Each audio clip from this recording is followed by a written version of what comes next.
ایک ہندو نے مسلمان سے کہا کہ اگر تم میرے ان 3 سوالوں کے جواب دے دیتے ہو تو میں مسلمان ہونے کے لیے تیار ہوں۔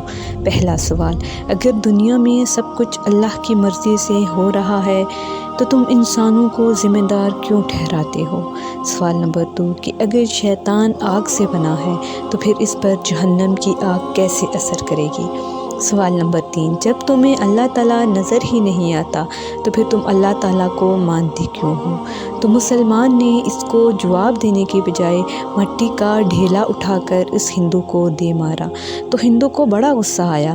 اس نے گاؤں کے سرپنچ سے اس مسلمان کی شکایت کی۔ گاؤں کے سرپنچ نے اس مسلمان کو بلایا اور اس سے پوچھا کہ تم نے اس کو مٹی کا ڈھیلا کیوں مارا؟ تب مسلمان نے اس کے تینوں سوالات کے جواب دیے کہ میں نے اسے مٹی کا ڈھیلا اللہ تعالیٰ کی مرضی سے مارا، تو پھر یہ مجھے الزام کس طرح دے سکتا ہے؟ اس کے دوسرے سوال کا جواب یہ ہے کہ انسان مٹی سے بنا ہوا ہے، تو پھر اس پر مٹی کے ڈھیلے نے کیسے اثر کیا؟